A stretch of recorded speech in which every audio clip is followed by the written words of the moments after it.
best game, obviously, is Pot Limit Omaha. He's been an excellent player for a lot of years. So, you know, I'm sure he's probably one of the better players in Europe and probably in the world. If you're a good Omaha player, you can avoid a lot of things, you know. You can avoid playing with small pairs so you catch bottom set. You can avoid playing with a second nut flush draw. You don't leave gaps in your straightening cards. You play with big hands, so if you catch it, you're going big. And basically, you can get guys in so much trouble. You know what I mean? They can have the straight, you can have the straight, and you've got the flush draw, you've got the straight going bigger, you've got the straight with a set, they get all the money in there, they're drawing dead, trying to get the money back out. Yeah, but this only makes sense if there's a lot of play left. I'm talking about playing cash Omaha. Oh, okay. I'm talking about playing cash Omaha.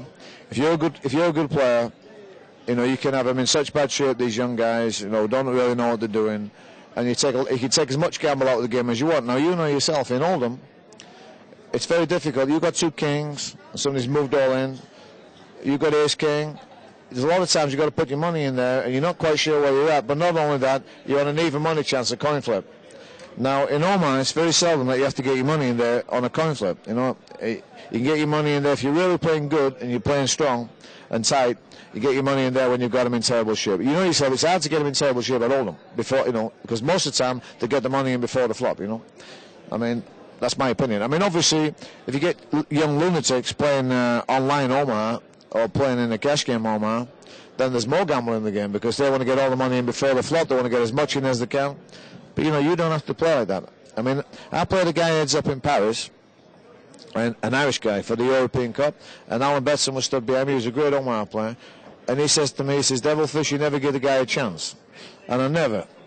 So I played this guy heads up, and even when I had aces double suited, if he raises, I don't necessarily re-raise, you know. I don't want to make it one big pot, one big shootout situation, you know.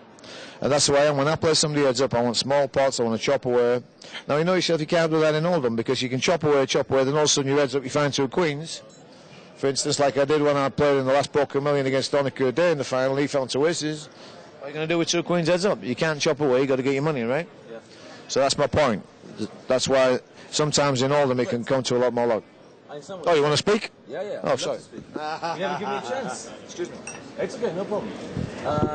Yeah, so what you're saying is that there's a lot less luck in deep games, so big, like deep cash games that you play. But in tournaments, there's more luck in Omaha than in Oldham. Well, for instance, I mean, it's a lot easier to have set over set in Omaha than it is in Oldham.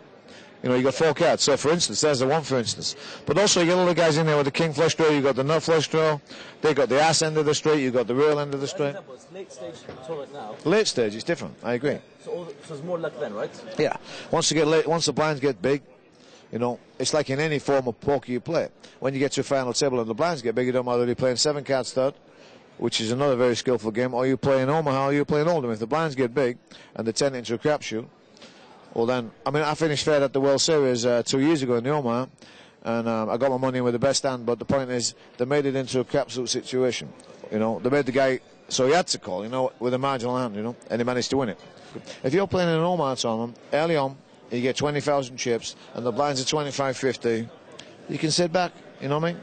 You don't have to get busy. You can sit back, you can wait, you can duck and dive, move and groove.